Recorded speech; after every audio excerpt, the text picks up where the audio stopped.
En esta clase implementaremos la creación automática y aleatoria de amenazas. En nuestra versión del juego Asteroides simplificaremos la forma en que las amenazas son creadas. Cada vez que el jugador destruya una amenaza, sea un ovni o un asteroide pequeño, crearemos de manera aleatoria una nueva.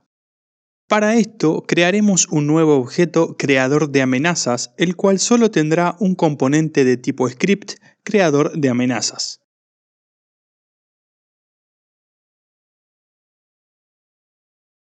Antes de codificar ese script, le anidaremos algunos objetos vacíos que servirán como punto de creación, es decir, posiciones donde aparecerán las nuevas amenazas.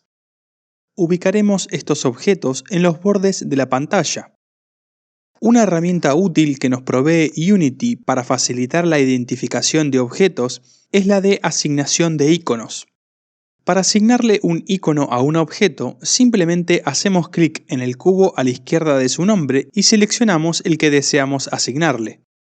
Notar que este icono simplemente es una guía para el programador, pero no será visible cuando el juego se esté ejecutando.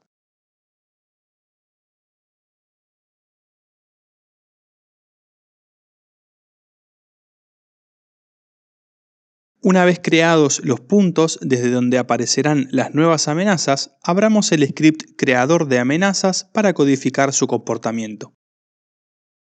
Para crear una amenaza aleatoria, utilizaremos un nuevo método crearAmenaza, el cual seleccionará alguno de los puntos de aparición de manera aleatoria y creará en él una nueva amenaza que se elegirá también de manera aleatoria.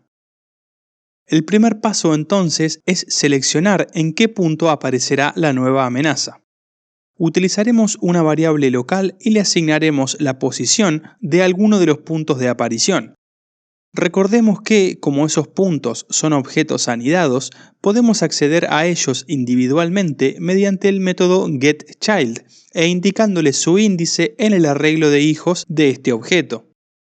Aquí obtendremos un hijo al azar utilizando el método random.range con 1 como valor mínimo y this.transform.childCount como máximo.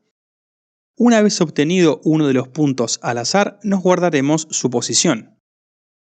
Bien, ya tenemos la posición en la que se creará la nueva amenaza.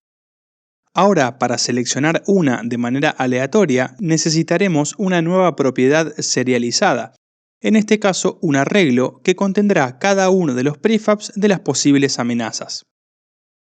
En el método crearAmenaza, entonces, utilizaremos la instrucción instantiate para crear, a partir de una posición al azar de ese arreglo, la nueva amenaza.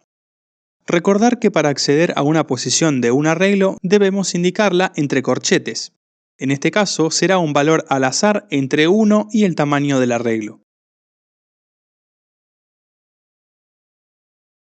Finalmente, desde el editor deberemos asignar los prefabs de amenazas a la propiedad del creador de amenazas.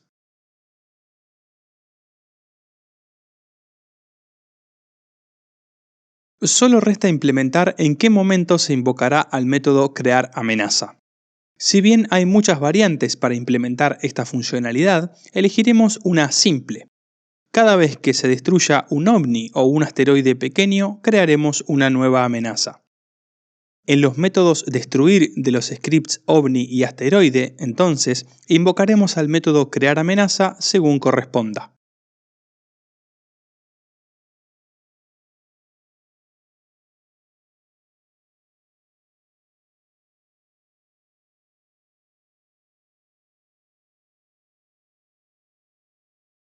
Dejemos solo 3 asteroides al inicio de la escena y ejecutemos el juego para verificar que nuestro código funciona correctamente.